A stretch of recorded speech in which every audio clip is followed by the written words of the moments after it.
面对解放军空军的进步，印度空军参谋长承认招架不住了。大家好，我是罗富强，欢迎来到富强观察室。本期我们聊的话题是印度空军不行了。最近，印度空军参谋长巴达乌里亚参加了印度空军学院的毕业典礼。他发表演讲的时候说，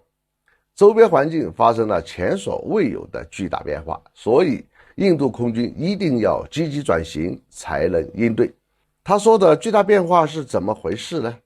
印度空军的假想敌其实只有两个，一个是巴基斯坦空军，一个是解放军空军。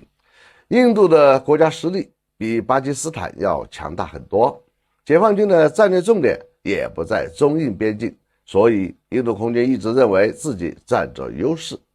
但是最近几年的事态发展让印度空军的感觉不太好了。首先是巴基斯坦的武器装备改善得非常快，从中国进口了预警机和不少的枭龙战斗机，作战能力大幅度提高。特别是在2019年初的克什米尔空战当中，印度空军的米格21战斗机还没有看见对手的影子就被击落了。据分析，中国出口给巴基斯坦的空中预警机发挥了决定性的作用。印度空军派出直升机打算营救飞行员，结果被自己的苏30战斗机给打下来了，死了7个人，这是一场很丢脸的军事行动。再有就是2020年在边境地区和解放军的对峙，虽然两边没有发生空战，但是印度发现解放军在边境地区部署了一些先进战斗机和大量先进防空导弹，所以印度急急忙忙把刚刚进口的法国阵风战斗机派到前线，打算应战，但阵风不是隐身战斗机，所以在解放军面前并没有优势。最近的一个事态就是印度的疫情爆发。大家都知道2020年疫情的时候呢，是全世界抢着买口罩和防护服，印度疫情就直接快进到急救室的场景了，整个印度都缺氧气罐，工厂的液氧也运不出来，病人躺在床上奄奄一息，所以印度空军动用进口的美国 C-17 运输机，从新加坡、阿联酋之类的国家空运氧气罐回国。美国空军也运来了一些空的氧气瓶送给印度。印度空军认为自己虽然买了很多运输机，但是战略空运能力还是不够，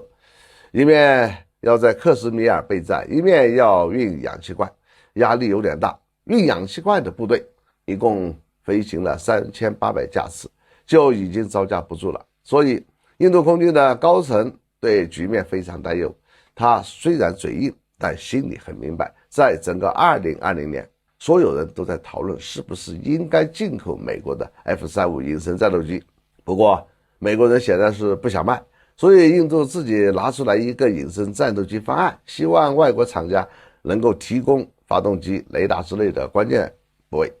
除了买新飞机，印度空军也在考虑调整战略部署，把精锐部队放到对峙的一线。巴达乌里亚对毕业学员说，印度空军正在用前所未有的速度提升技术水平和战斗力，特别是提高部队的战备水平，准备和中国打仗。印度刚刚宣布把一个新买来的阵风战斗机中队派到东部，也就是正对藏南地区的一个基地，这也算是他竭尽全力了。当然，阵风在歼20面前完全不是对手，而且印度空军到现在也没有足够的预警机，没有现代化的指挥控制能力，仅仅依靠几架阵风来壮胆，对实际战斗力是没有多大提升作用的。对印度这么大的国家来说，靠买是没有办法建立强大空军的。但是印度的工业水平一直很差，航空科研基础就更谈不上了，不要说飞机，连造出来的模型都能看得出明显的不合理。西方军火商为了赚钱，也不给印度空军说真话，一句话，他们就是为了钓印度的鱼，继续让印度军队的武器装备都是万国装备。总而言之，印度在军事装备方面与中国的差距会越拉越大，只有这样下去，印度那种盲目自大的信心才会被打掉。